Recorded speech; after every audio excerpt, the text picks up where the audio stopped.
6 months since the start of the Ukraine war, and the parallels with Taiwan remain in focus.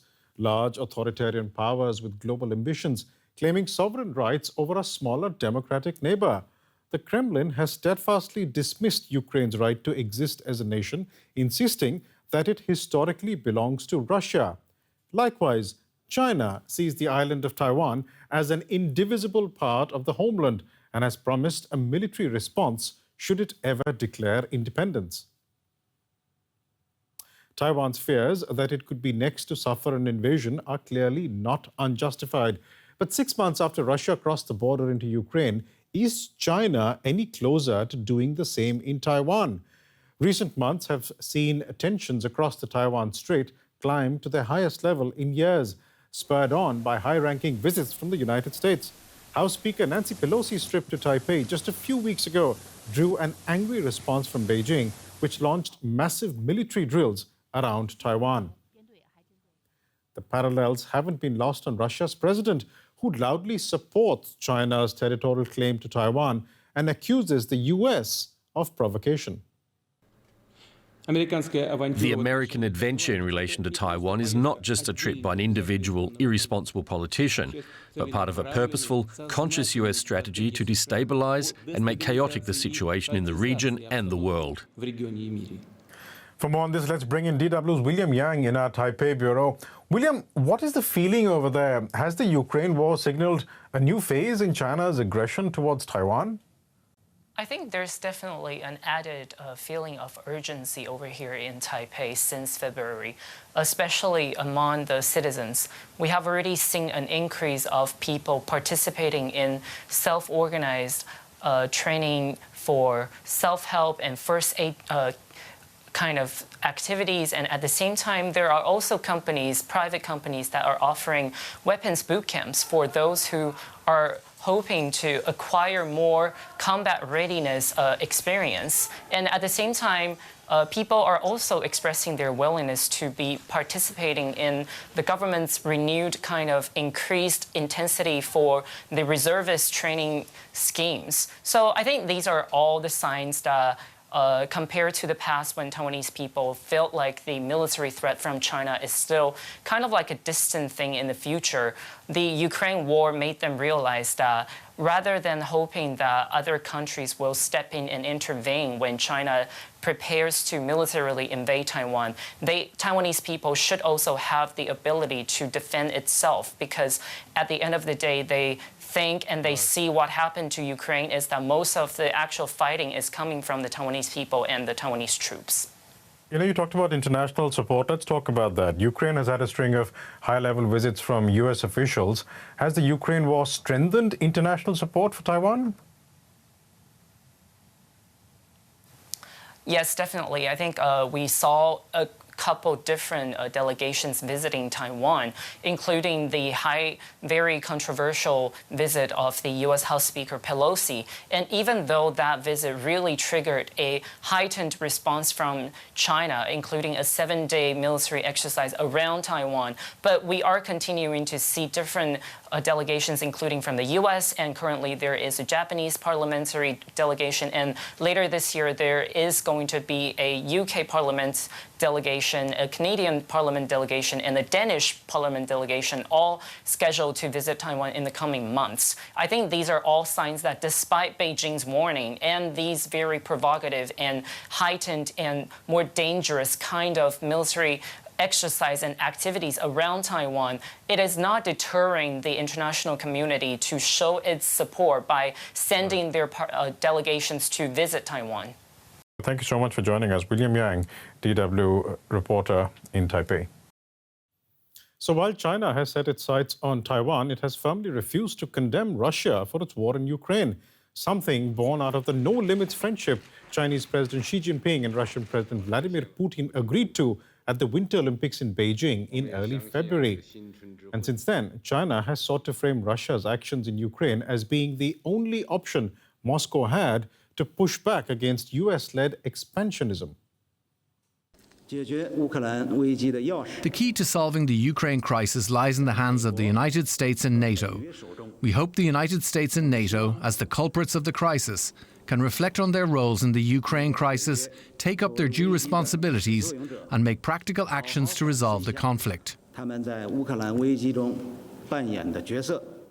And for more on the Chinese thinking here, let's bring in Reed Standish. He's a correspondent with Radio Free Europe, covering China's influence across Eastern Europe and Central Asia. And he joins me now from Prague. Reed, welcome. Does China see an opportunity with the Ukraine war to dislodge the United States from its position of influence in Asia? There's no doubt that the Ukraine war has changed things, I think, geopolitically everywhere, but I think especially in Asia and especially in regards to Taiwan. Obviously, Taiwan has presented itself as a bit of a foil for everything that's been happening in Ukraine over the last 6 months. So I think for Taiwan, if anything, I don't know if it's seen it as an opportunity to necessarily dislodge the United States from Asia, but I think it's quite worried that this is perhaps one of the last windows of opportunity to limit American influence and especially American attempts to reorient its military presence and a lot of its foreign policy making towards the Pacific, away from Europe.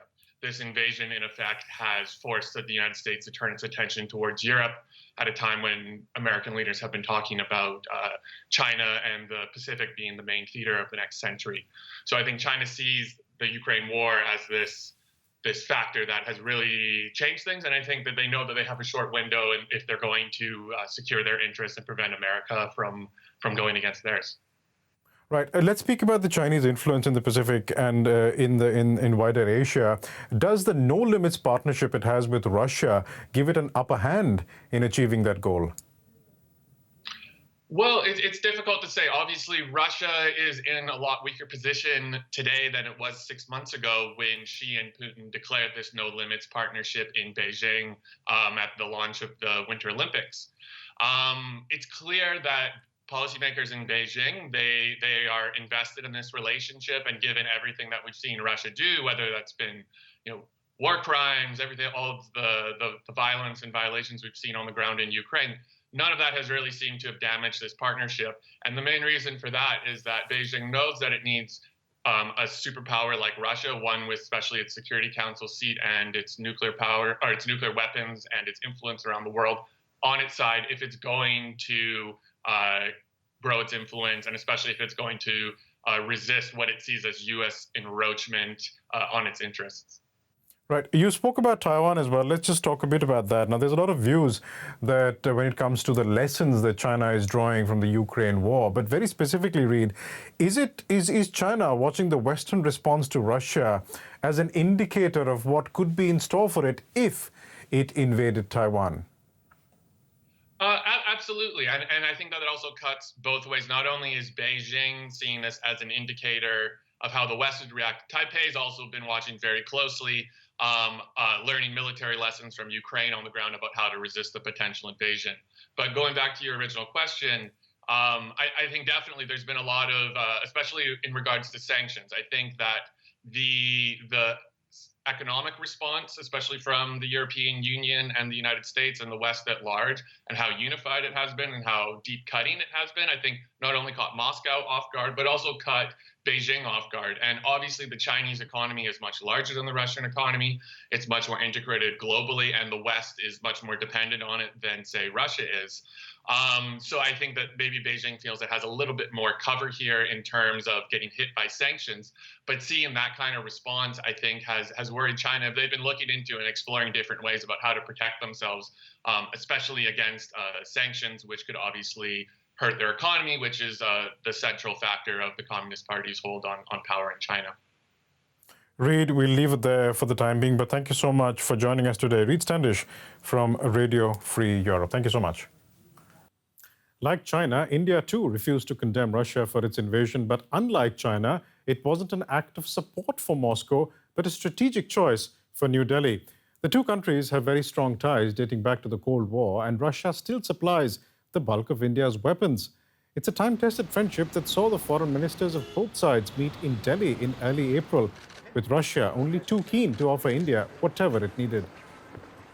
We will be ready to supply to India any goods which India wants to buy, and I have no doubt that a way would be out to bypass the artificial impediments which illegal unilateral sanctions by the West created.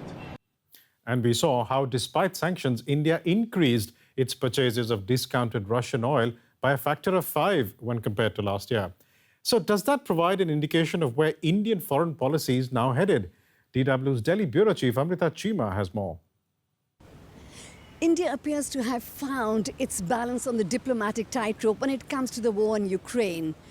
It's no longer feeling diffident or defensive about refusing to condemn Russia's invasion of Ukraine. There's now talk about balancing India's interests and India's right to buy cheap Russian oil if it wants. Now, recently, the Ukrainian foreign minister said that India must be mindful that every barrel of oil that comes from Russia contains Ukrainian blood.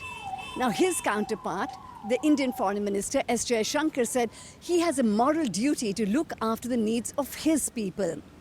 So in this diplomatic churn, you see India's feeling more confident.